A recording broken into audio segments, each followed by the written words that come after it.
Good morning. Happy Thursday. I gotta fix my collar. Good morning. Happy Thursday. This is the 14th. Yes, this is the 14th day of July. This is season 4 of the Be Your Own Hero show, and I'm your host. I'm sekouwrites.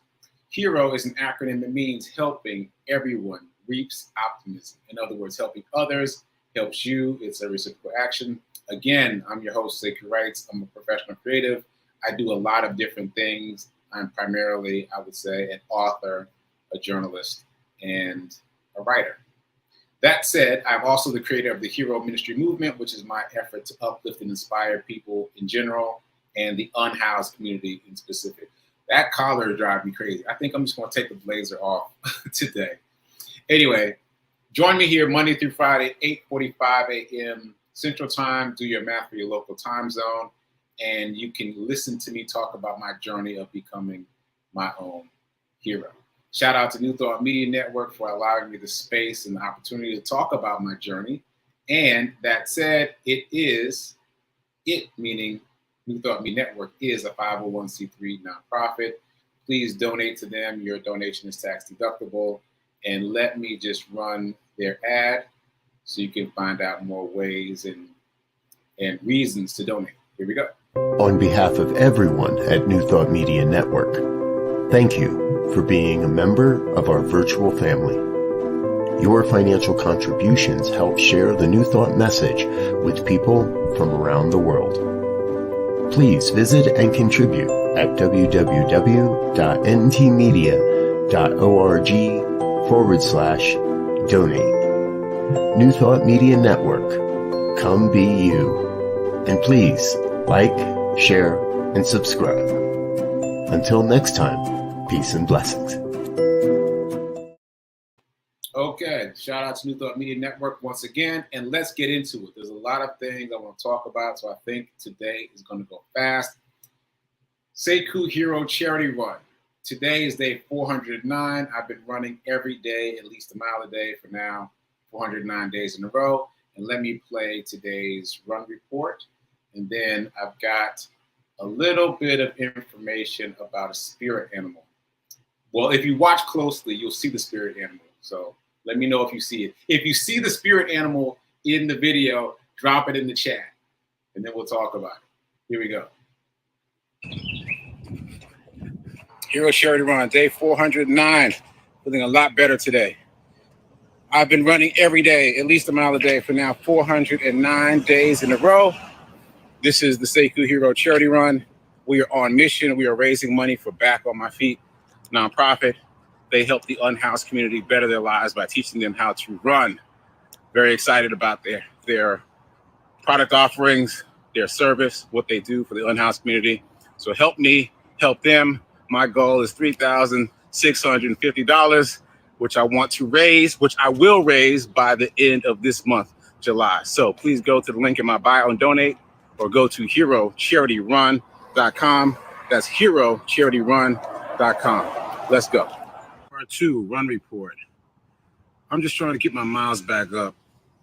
I'm still hovering around 5K, but I'm very excited that my pace today was faster than it was yesterday.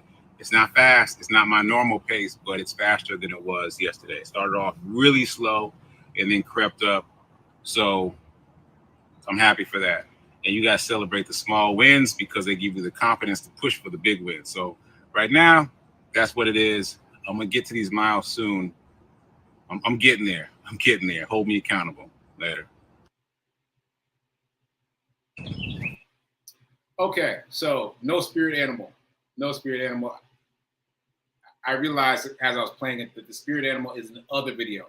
I'm not going to play the other video because I don't feel like I have a lot of time. So let me just explain. So today, well, often when I run, I encounter animals, especially during the pandemic. Lots of different animals. And so I've gotten in the habit of Googling the symbolism of that particular animal when I encounter it. So for example, I was running at Fisk University track a couple days ago, and a fox, yes, a fox came flying across the field. And I mean, I chose the word flying deliberately because it didn't even look like it was touching the ground. And I've never seen a fox run in person before, other than on TV. So in person, it looks like it's flying. Like it's much more graceful than I've heard it described in the media and on TV. It barely looked like it was touching the ground, and its tail. Okay, I'm going off on a tangent. Anyway, point is, I've been seeing lots of interesting animals. I've seen foxes, most dramatically a couple of days ago. I've seen skunks. I've seen bunnies. I've seen all kinds of animals. Anyway, this morning, was the first time I saw vultures. And not just one, but a whole pack of vultures. And vultures are not scary. So they were on my run path, and I saw that they weren't going to move. Like other birds, they see a runner coming, they get out the way. And this pack of vultures was just like, what you doing? You coming through here? All right. So what you gonna do? So I started like clapping and making noise while I was running to get them out of the way. And they moved a little bit. They kind of just like just kind of eased over to the edge. Like they didn't even fly away. So again, I'm getting off on a tangent, but I was struck by it because they really just barely moved enough for me to run by, and then they gathered again behind me. And so I looked up the symbolism for vultures, as I do with all these animals that I encounter on my runs. And the symbolism that struck me for vultures is the beginning of a new phase. Like vultures are often associated with death, right? Because they eat the carcass of dead animals. But spiritually speaking, in terms of symbolism, that means that you are growing into a higher version of yourself. Like this phase that you're in is ending, and now you're entering a new phase. So I thought that was pretty cool. So that was my spirit animal. And once again, I need to ratchet down because I've already gone off on a couple of tangents, and there's a lot of things I want to get to. So anyway, today's spirit animal for Sekou is the vulture. Okay, moving on, finally. Shout out to everyone who's donated thus far to the Hero Charity Run. Again, we're at, I guess I haven't said that yet today, but we're at 42% of the way to the goal. The goal is to raise $3,650 by the end of this month, July. It's going to happen. I don't know how it's going to happen, but I know it will happen. So, moving forward. Okay, Dice Roll Challenge. It's been an interesting week in terms of the Dice Roll Challenge. Monday, I rolled a 4. Tuesday, I rolled a 3. Wednesday, I rolled a 2. So if the pattern continues, I should roll a 1 today. So let's just see if we can get a 1 and keep the pattern going. Come on, 1. 1. What? The universe is talking to us. It fell off the computer and still rolled a 1. All right. So, universe is here with us. God is here with us. The spirits are here with us. The vultures are here with us. So, easy week. 4, 3, 2, and 1 thus far. Okay. So, moving on to the morning Zen. As you know, if you've been watching the show, this week I've been reading the book Think Your Way to Wealth. Think Your Way to Wealth by Napoleon Hill and Andrew Carnegie. And they have created a number of books, the most popular of which is Think and Grow Rich, which I'm sure everyone has heard of. So today I want to read a little bit from the book about faith and obsession. So here we go. So this book, the format of this book, by the way, is a Q&A. So Napoleon Hill asked Andrew Carnegie a question, and then Andrew Carnegie's verbatim response is in the book. So it's very interesting because it's a more direct representation of what Andrew Carnegie says, as opposed to Think and Grow Rich, which is a paraphrasing of what he said. All right, so here we go. A person's brain. They use men a lot in this time period when the book was written because of the time period. But anyway, a man's brain is actually a piece of very fine machinery, intricately and accurately constructed to perform a definite function in the business of living. So basically, that means that a person's brain is a goal-seeking machine, but you got to feed it with goals. If you don't feed it with goals, it's not doing anything. But let me not get off on another tangent. Here's the next passage I want to read.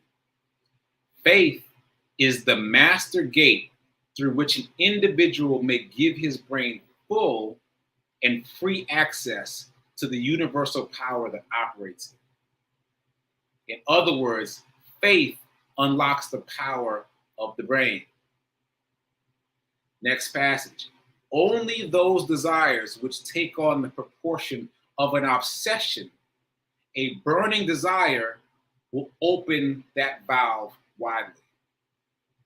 Okay, so faith and obsession, that is what you need. Well, three things: a goal, a definite chief aim, as defined in this book, a definite chief aim, a master goal, a North Star, faith that you're going to get there, and an obsession, a burning desire to get there.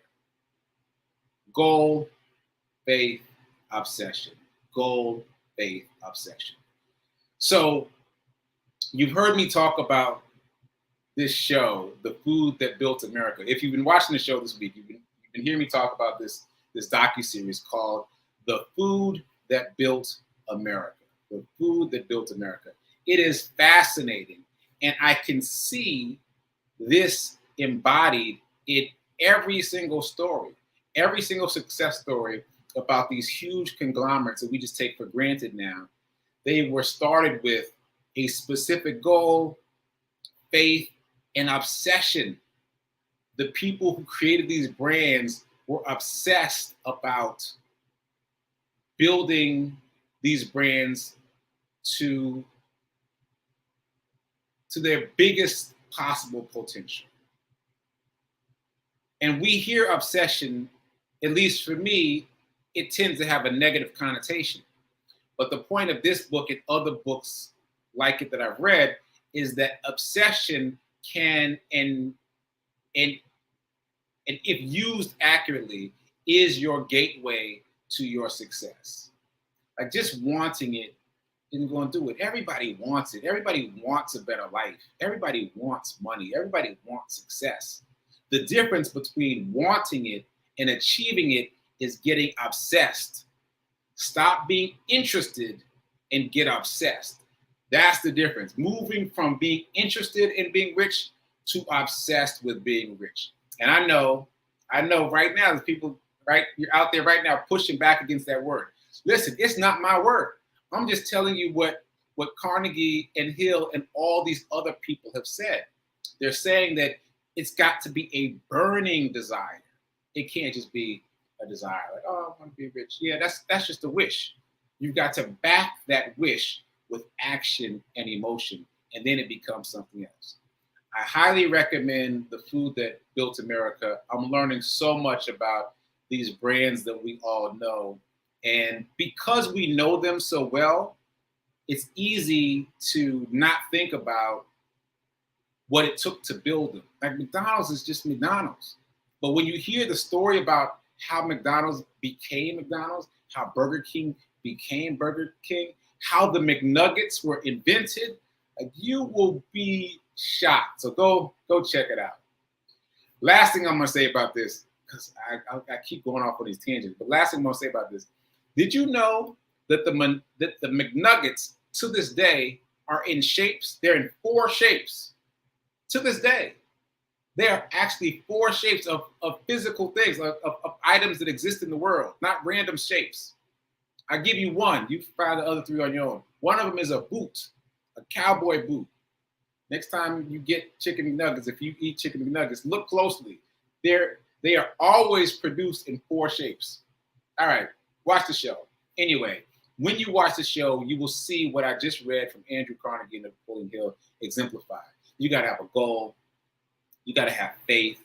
And you got to have obsession to achieve the goal. Let's call it a burning desire because it sounds better, but it's the same thing. You have to have a burning desire to achieve the outcome.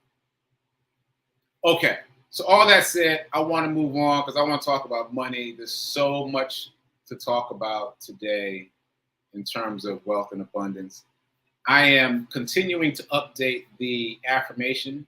So the new affirmation is this: every day, in every way, I'm getting healthier and wealthier. There's no way for the subconscious to push back against that. It's light, it's easy. Every day you're getting healthier, every day you're getting wealthier. So let's do it together. Say it with me. Every day, in every way, I'm getting healthier and wealthier. All right. I like the feeling tone of that one. Okay, just a quick reminder, if you only spend, you'll stay poor. If you only save, you'll stay middle class. You must invest to change your financial circumstances. Okay, that said, let's get into it. Yesterday was Wednesday. And you know what happened yesterday because I was talking about it all week. Yesterday, I think it's the Federal Reserve Bank, but don't quote me on that. I'm not sure who does it. But the inflation rates came out yesterday. I want to make sure I emphasize inflation rates because if you just say rates, there's lots of different kinds of rates. There's mortgage rates. There's so many different kinds of rates. So I just want to make sure that you understand that we are talking about inflation rates. And I say it that way because I've gotten myself confused a couple of times this week trying to find the right rates when I looked for it. So make sure if you look it up that you're looking for inflation rates. Anyway, inflation rates came out yesterday. Now, they were already high. I've said before here on the show that the Federal Reserve Bank is only responsible for keeping the rate of inflation around 2% right now. That's their mandate, 2%, meaning don't even eliminate it. Don't even try to eliminate it. Just keep it at 2%, which means that your money in your checking and savings account is always losing money to that invisible tax of inflation. But let me stick with this. So it was already high. It was 8.6% going into yesterday. And the experts were expecting 8.8%. Did you all check the news? Did you all check your news sources? Did you see what it came up to? 9.1%.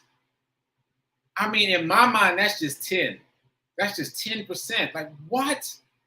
10%.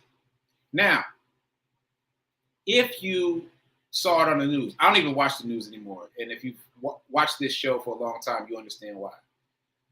But if it was on the news, and I'm not sure whether it was or wasn't, I know the spirit in which that news was delivered. It was delivered in the spirit of hand-wringing and worry and, oh no, what are we going to do? Inflation rate is so high. I know, because again, I have worked in the media for a very long time, so I already know how the story was packaged, if it was presented at all. But let me tell you, I mentioned this before, I've turned off all the notifications on my phone except the essential notifications plus financial information. And let me tell you something. The people who are in the financial world did not have a moment of hand-wringing, not a moment of distress, not a moment of worry. It's the same information, but they responded to that information differently because this is what they do.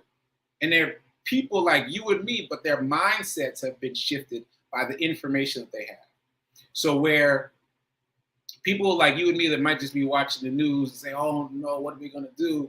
These same folks are like, okay, it's high. And because it's high, I need to do X, Y, and Z to take care of myself. Just immediate, like not even a thought. I'm telling you this because I saw the notifications come in and I read them and I was like, oh, wow, this is what they're doing. So let me give you a quick example. So I've mentioned financial instruments before. You might have heard me use that phrase. And that is the phrase that applies to all these different financial instruments: stocks, bonds, mutual funds, currencies, etc. They're all different kinds of financial instruments. Well, one of the many things that you can trade as a financial instrument is currency. You can trade one currency for another currency. It's called Forex, generally speaking, foreign exchange market. But you can exchange one currency for another. Okay, so yesterday, when the news came out, 9.1%, like very high inflation rate.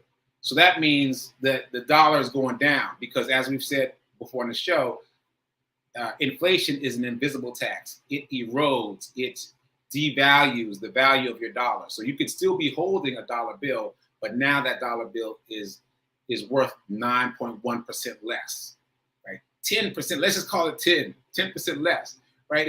Its value is eroding quickly. So when the people who are in the Forex market saw that, they knew that because the dollar is going down, the euro will go up because there is the dollar and the euro are called a pair in the Forex market. So there's the Forex market operates in different pairs. And one of the pairs is the dollar and the euro. So because of yesterday's news, the dollar went down. Therefore, the euro went up. So these folks just simply traded. They traded currency, and I'm not even sure how to say it efficiently because I don't know that much about it. But essentially, they traded one for the other. I guess maybe they sold their dollars to get euros. I'm not quite sure how the seesaw works, but I know that it's a seesaw. And because the dollar went down, the euro went up, and they simply took advantage of that, and they made money yesterday. And I just want to emphasize that because I was watching it, and I have this let's just call it a monopoly money version of Forex. So this is a way that you can practice trading without any risk to you. It's literally monopoly money. It says you have $1,000, but you don't have any money. There's no money on the table. So I was like, oh, okay, this is what they were doing because of the inflation report. I'll try that tomorrow. And I went into it this morning, and it was too late. It was too late. Like the moves had already happened. So people made their moves yesterday as soon as the news came out. They didn't waste time wringing their hands. They didn't waste time being upset. This is just the ebb and flow of the economy. This is just how it works. So what's my point? I am not trying to scare anybody, first of all. Not trying to scare anybody. You don't know about Forex? Yeah, I barely know about it myself.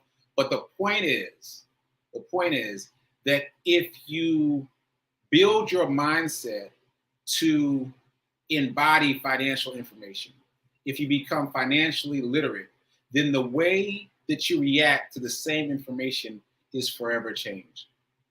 It's forever changed. You will no longer be worried and concerned about what the news says you need to be worried and concerned about. You're just going to take that as a data point.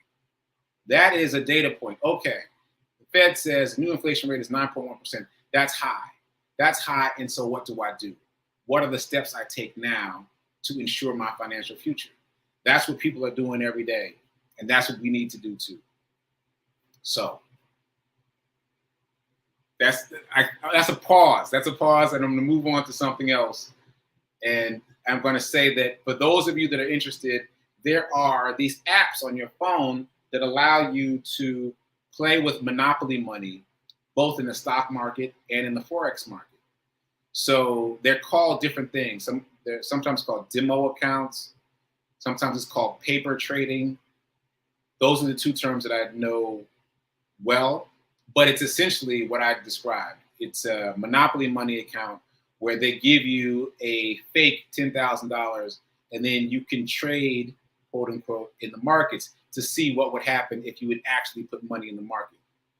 So I've done that. I've gotten a demo account for Forex, and I'm playing with it a little bit to see how that goes. Because as I've said here before, it has become clear to me that one of the clear ways to make revenue to generate revenue, to generate significant revenue is trading. One of the clear ways to generate significant revenue is trading, which is a good segue to tomorrow. Today is Thursday, tomorrow's Friday. You already know what's going down. Alphabet, also known as Google, is having a stock split. So I did the math early this morning. Current shares of Google are about $2,200. It's going to split. I divided that number by 20 because it's going to split one share into 20 shares. And I ended up with around $111. Now, you might have noticed that it had been going up, but it came back down to 111. Why? Because of the inflation rate announcement. Like, all these things are connected. They're all like ripple effects. So because of that announcement, the Google stock came down some. Because it came down some, I put a little more money in this morning. It's because it's cheaper. It's on sale. Because I was buying fractional shares of Google on Cash App at about $115 per share. You notice I'm already calculating the amount after the split. I'm not even talking about the pre-split price anymore. So after the split, it should have been around $115.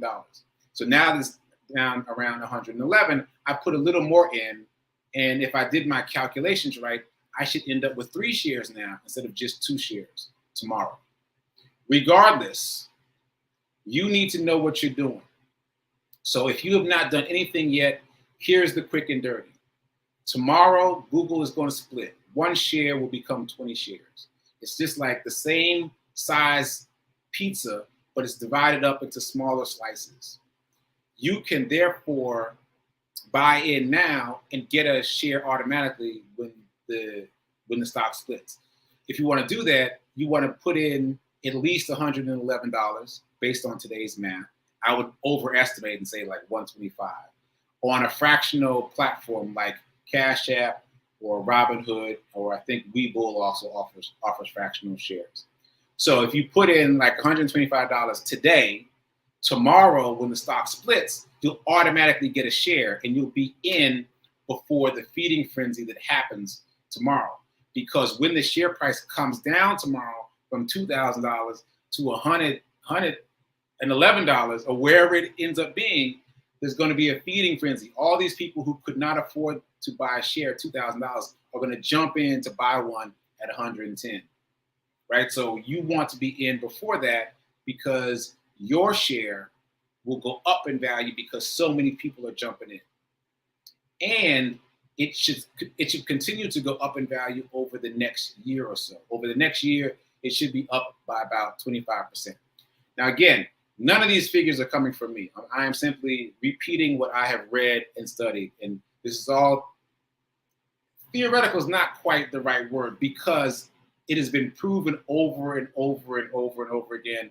I checked out the Motley Fool, which it's a funny name for a very reputable financial source. And they've done the math all the way back to 1980. This is typically what happens when a stock splits. There's an immediate bump in price on the day of, and then over the next year, it stays up over 25%, which is better than the S&P 500, which typically performs at about 10% per year. So tomorrow's the day. This is your last day to do something. What you going to do? What you going to do? And one more caveat. I read in a couple places that the split will happen tomorrow, but it might not show up in your account until the next business day. So don't panic if the 20 shares don't show up in your account until Monday. But what you going to do? I just told you what I'm going to do. I put enough on the table that I should end up with 3 shares tomorrow. And then I'm going to wait and see what happens in terms of how much the ROI goes up on the day of. ROI in terms of return on investment. And I shouldn't even use that word, but I'm using that phrase because I'm thinking about, as I said before, selling some of the shares if they go up enough. But anyway, this is it, folks. This is it. Do something. All right, I've gone over time now. It's time for prayer time right now at 10:15 Eastern time. And then it's time for Sit with Rev Melissa at 10:30. So sorry, folks, that I went over time a little bit, but keep doing. And remember that now is better than perfect in terms of everything, but especially in terms of investing. So go invest today. Let me know what you guys decide to do.